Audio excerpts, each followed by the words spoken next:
स्वागत है दोस्तों आपका आज की वीडियो में। और आज हम बात करेंगे स्क्विड गेम सीज़न 3 की। जी हाँ, दोबारा हम देर से आए हैं, लेकिन देर आए दुरुस्त आए, हमेशा मैं कहता हूँ। धमाकेदार एक्शन लेकर स्क्विड गेम वापस आया है। तो क्या ये शो ज़बरदस्त है? आइए इस पर बात करें। मुझे ये सीज़न अच्छा लगा, और लेकिन मुझे लगता है अब इस शो को ख़त्म करना चाहिए, और मेरा इंटरेस्ट इसमें अब ख़त्म हो गया है ऑलमोस्ट। क्यों ऐसे है मैं आपको बताता हूँ। इसका मतलब ये नहीं कि शो अच्छा नहीं है, बट आइए बात करते हैं। तो आगे स्पॉइलर रहेगा, तो स्पॉइलर इन 3, 2, 1। तो सीज़न 3 डायरेक्टली कंटिन्यू करता है स्टोरी। जहाँ से हमने सीज़न 2 देखा था, वहाँ की एंडिंग से ही स्टोरी कंटिन्यू होती है, और कैरेक्टर्स वही रहेंगे। लास्ट टाइम हमने देखा कि जो फ्रंट मैन है वो प्लेयर्स को टेक ओवर करने से रोक देता है, और फिर से गेम्स कंटिन्यू होते हैं। और अब इस सीज़न का अगला गेम और पहला गेम जो है वो है नाइव्स एंड कीज़।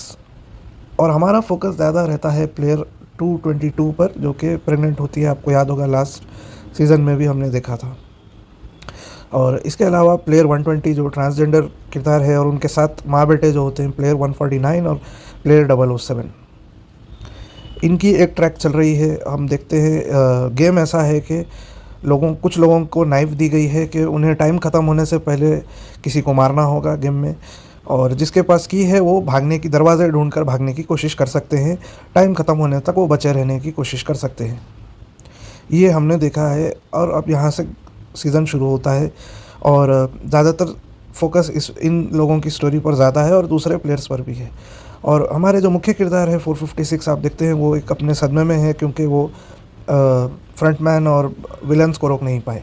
लेकिन इस गेम के शुरू होते ही वो वापस डायल इन हो जाते हैं, और उनका फोकस ये रहता है उस धोखेबाज को मारना। जो सीज़न 2 में जिसे उन्होंने भेजा था, उस प्लेयर का नाम मुझे याद नहीं आ रहा, नंबर याद नहीं आ रहा, जिसे वो भेजते हैं कि गन्स लेकर आओ ताकि वो हरा सकें, बट वो प्लेयर डर कर वहीं रुक जाता है। अब प्लेयर 456 हाथ धोकर उसके पीछे पड़ जाते हैं। उन्हें लगता है कि वो धोखेबाज है और उसे मारना है। और इसी तरह सीज़न 2 से हम पैरेलल ट्रैक्स देख रहे हैं। और गार्ड्स का भी हमने एक ट्रैक देखा था, यानी गार्ड के जो पर्सपेक्टिव है, जो रेड कलर का सूट पहनते हैं, गार्ड नंबर 11 जो लड़की है, वो इस बार प्लेयर 246 को बचाती है और उसे भागने में मदद करती है। और वो वहाँ पर उसकी एक अलग स्टोरी चल रही है, जहाँ पर वो ये ढूंढ रही है कि प्लेयर 246 को कैसे भगाया जाए। और इन गेम्स के बारे में वो और रिसर्च कर रही है कि कैसे इनको रोकना है। और एक और तरफ चलते हैं जहाँ पर डिटेक्टिव है। आपको याद होगा डिटेक्टिव का किरदार जो बोट में बैठकर आइलैंड को खोज रहा है। और आपको अगर प्रीवियस सीज़न का याद है, हमें रिवील किया गया था कि जो बोट का जो कैप्टन है, दरअसल वो फ्रंटमैन से मिला हुआ है, और इसीलिए वो लोग कभी स्क्विड गेम का आइलैंड ढूंढ नहीं पाते हैं। लेकिन क्या इस बार वो ढूंढ पाएंगे, आइए जानते हैं। तो अब आप ऑलरेडी देख रहे हैं, मुझे लगा बहुत ही ज़्यादा ट्रैक्स हैं स्टोरी में, लेकिन ठीक है, देखने में मज़ा भी आता है। कुछ ट्रैक्स इंटरेस्टिंग है। गार्ड नंबर 11 का मुझे पूरा स्टोरी मुझे पसंद नहीं आया। मुझे लगा वो सबसे अननेसेसरी एडिशन है इस पूरी फ्रेंचाइज में, लेकिन हम आगे बात करेंगे। तो सच कहूँ तो उस तरह का मज़ा नहीं आया इस बार, पहले फर्स्ट सीज़न और सेकंड सीज़न की तरह। तो पहले एपिसोड में तो बहुत ही बोरिंग लगा मुझे, लेकिन एंडिंग की तरफ बहुत इंटरेस्टिंग होता है, क्योंकि आप देखते हैं प्लेयर नंबर 120 बेचारा प्लेयर नंबर 222 प्रेग्नेंट लेडी और ओल्ड लेडी को बचाते हुए वो मर जाता है। और लास्ट में प्लेयर 007 आता है, क्योंकि टाइम ख़त्म होने वाला होता है। वो कहता है गेम के रूल्स के हिसाब से उसे किसी को मारना है, बिकॉज़ वो अगर उनको दरवाज़ा मिल भी जाए तो वो उनके साथ नहीं जा सकता, बिकॉज़ जिसको भी नाइफ़ मिली है, रूल ये है कि उसे किसी को मारना था, वरना गार्ड आके उसे मार देगा। तो होता यह है, वो प्रेग्नेंट लेडी पर हमला करने जाता है, लेकिन फिर उसकी माँ उसे समझाने की कोशिश करती है, लेकिन वो मानता नहीं। तो एंड में फिर उसकी माँ को ही स्टेप लेकर उसे मारना पड़ता है, और वो बहुत ही दर्दनाक सीन मुझे लगा। पहले ही एपिसोड में हमें बहुत ही दर्दनाक एंडिंग दी है, और सबसे ज़्यादा लगाव हमें जो कैरेक्टर्स से है उनको, ऐसे कैरेक्टर्स को ही पहले पहले एपिसोड में ही मार दिया है। और वो ओल्ड लेडी भी सुसाइड करने वाली होती है, बट उनको गार्ड्स आकर रोक लेते हैं। अब इसके आगे होता ये है कि आगे और भी गेम्स होते हैं, लेकिन मुझे उस तरह का मज़ा नहीं आया। ओल्ड लेडी अपने बच्चे के सदमे में अपने आप को हैंग कर लेती हैं। और प्लेयर नंबर 222 बच्चे को जन्म देने के बाद मुझे याद नहीं आ रहा एग्जैक्टली क्या होता है, बट उनका देहांत हो जाता है। और गेम के ओनर्स ये डिसाइड करते हैं कि वो जो छोटा बेबी जो पैदा हुआ है वो प्लेयर नंबर 222 की जगह पर वो खेलेगा। और जो हमारे मुख्य किरदार हैं प्लेयर 456, वो उस बच्चे को लेकर गेम्स कंटिन्यू करते हैं। अगर आपको याद होगा, प्लेयर 222 का अफेयर था प्लेयर 333 से, जो कि एक्चुअली उस बच्चे का पिता है। वो भी दूर से उन्हें देखता रहता है, लेकिन ऑब्वियसली वो पैसे का लालची होता है और उसे जीतने की परवाह होती है।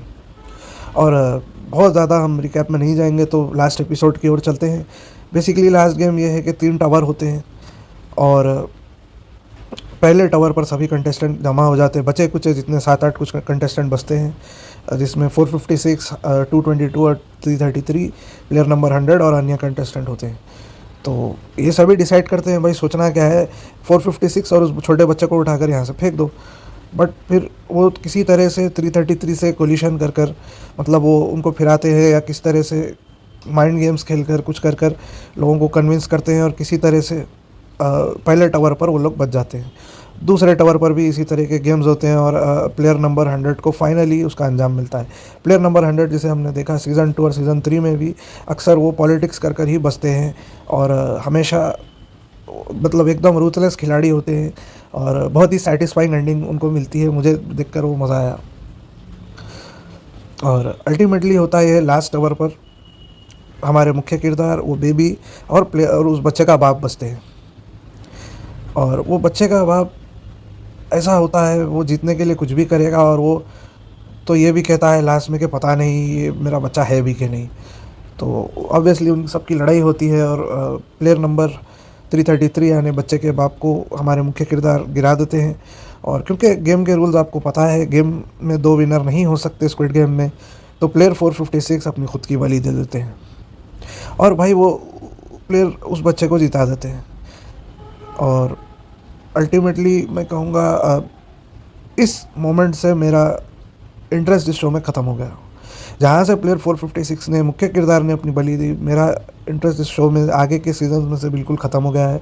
तो ठीक है, शो को रैप करते हैं।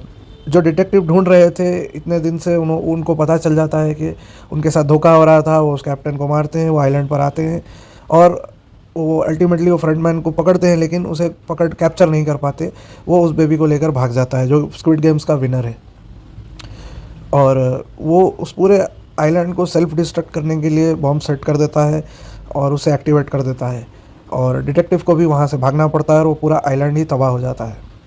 गार्ड नंबर 11 फाइटिंग में मर जाती हैं और प्लेयर 246 ही एकलौता प्लेयर होता है जो बिना गेम में पार्टिसिपेट किए, बिना एंड तक गए, वो समहाउ वो बच जाता है और अपनी बेटी के पास वापस जाता है। तो एक छोटी सी, हमें आप कह लें एक उम्मीद की किरण, एक छोटी सी हैप्पीनेस हमें देखने को मिली है। और लास्ट में होता ये है, फ्रंटमैन जो है वो 456, अगर आपको याद होगा सीज़न 2 में हमारा मुख्य किरदार जो है अपनी जीती हुई सारी अमाउंट को हमेशा कैश में रखता है ताकि वो बदला ले सके और वो अपने कामों के लिए उसे यूज़ कर सके। तो वो सारा कैश को कार्ड में बनाकर फ्रंटमैन जो है ले जाकर उनकी बेटी को दे देता है। और प्लेयर नंबर 222 जो वो बच्चा जो फाइनली जिसने गेम जीता है, उस बच्चे को और उसकी जीती हुई रकम को वो फ्रंटमैन डिटेक्टिव को सौंप देता है लास्ट में, ताकि वो उस बच्चे का ध्यान रखे और जो भी करोड़ों के पैसे उस बच्चे ने जीते हैं वो एक कार्ड में डालकर उसे दे देता है। अब अमेरिका में वो आता है और हमारे मुख्य किरदार की बेटी को लास्ट में उसके कपड़े देता है और एक कार्ड देता है जिसमें हमारे मुख्य किरदार के सारे पैसे होते हैं जो उनने सीज़न 1 में जीते थे। और फिर वो रास्ते में जा रहा होता है और हम देखते हैं वो खिड़की नीचे करता है। वहाँ पर एक गली, छोटी सी गली में अमेरिका में एक वाइट लेडी है जो कि स्क्विड गेम के लिए रिक्रूट कर रही है, अगले स्क्विड गेम के लिए पॉसिबली एक गरीब आदमी के साथ वो कुछ गेम खेल, वही गेम दाइजिन आई थिंक उसका नाम होता है, जो आप पेपर फेंकते हैं। आपको याद होगा सीज़न 1-2 में हमने देखा, वही गेम खेला जा रहा है, वही गेम चलता रहेगा। मैंने बेसिकली इस एंडिंग का मतलब ये निकाला है कि आप सिस्टम को नहीं हरा सकते। जो बहुत ही पावरफुल और अमीर लोग होते हैं उनको कभी दुनिया में उनको सामना नहीं करना पड़ता है, मतलब उनके कॉन्सिक्वेंसेस नहीं होते हैं। तो मुझे इस तरह का एंडिंग लगा और हमने सीज़न 2 में भी देखा इसी तरह की एंडिंग थी, आप सिस्टम को हरा नहीं सकते, ऐसा एक मैसेज था। लेकिन मुझे लगा था सीज़न 3 में कुछ हमें भाई साहब कुछ देखने मिलेगा, बट वो अफ़सोस है कि वो मोमेंट हमें मिला नहीं। और मुझे लगता है कि अब इसका फर्दर सीज़न नहीं बनाना चाहिए। डिटेक्टिव का जो कैरेक्टर है वो ढूंढ रहे हैं, स्क्विड गेम कैसे होता है, क्या होता है, सारे सबूत मिट चुके हैं भाई साहब। कोरिया में इसका सारा सबूत, वो आइलैंड ही वो तबाह कर देता है, तो अब आप क्या खोजेंगे। तो मुझे लगता है अब वो डेड एंड है, उसको नहीं देखना चाहिए। अगर वो लोग अमेरिका में आकर एक स्पिन ऑफ शो बनाना चाहते हैं तो मेरा पूरा इंटरेस्ट है, मैं ज़रूर उस सीज़न को देखूंगा, अगर वो मेन कंटिन्यूटी से रिलेटेड नहीं है तो